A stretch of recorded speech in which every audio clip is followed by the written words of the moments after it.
Gervonta Davis announced his next fight, but it won't be at 130 or 135. Okay. Uh, Gervonta Tank Davis has revealed his next fight will be for a world title, but not at the 130 or 135. With Tank not fighting in either of those weight divisions, it's believed he's moving down to 126 to challenge the WBC featherweight champion Gary Russell Jr., who is 30, has 31 wins, one loss, and 18 knockout wins for his title.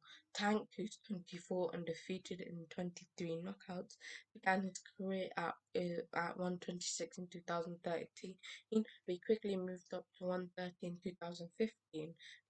After 6 years, it might be a little difficult for 26-year-old Davis to return. When asked if his next fight will be at 130 or 135, Tank said neither. Tank then said he's a world champion upon being asked for a hint about his next fight. Of course, we don't know for certain that Tank will be moving down to 126, but that makes a lot more sense than it does for him to be moving up to 140 to challenge for a title. The only champion that Tank could actually challenge at 140 is the WBA regular belt holder Mario Barrios. Okay. Fighting him would do nothing for Tank as he's not well known and not viewed in the same light as the other two champions, Jose Ramirez and Josh Taylor. Those guys are fighting each other next, so there's no possibility of Davis fighting either of them. At featherweight division, the only fighter that Tank would likely face is Gary Russell Jr. He's the longest reigning champion at 126 and the best known. The other champion at featherweight are Kanzu as a WBA regular, Leo Santa Cruz WBA Super, and Emmanuel uh, Navarrete, who's the WBA champion. Yeah. And Davis just knocked out Santa Cruz in his last fight, so Santa Cruz is not an option. And Navarrete is with top rank, so Tank's not going to fight him. Russell Jr. is in a popular fighter, but he's arguably superior to Yuri Scambo in terms of name recognition. It's a fight that would garner a certain amount of attention from the hardcore boxing fans familiar with Russell Jr., but the casuals won't take notice of this fight and Tank might be wasting his time.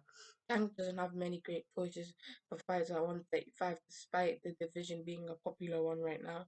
He was hoping to get a fight against Ryan Garcia until he backed out thinking he would get a fight against Manny Pacquiao next. Now that it appears Manny Pacquiao isn't the fight isn't happening, Ryan isn't expected to face Tank. The other four kings, Devin Haney and Teofimo Lopez, haven't shown interest in fighting Tank.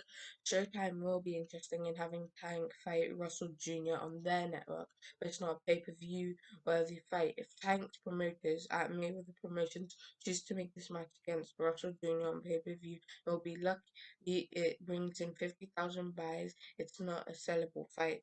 Russell Jr. has picked up a reputation for fighting rarely once a year, which is another reason he's failed to become a popular champion.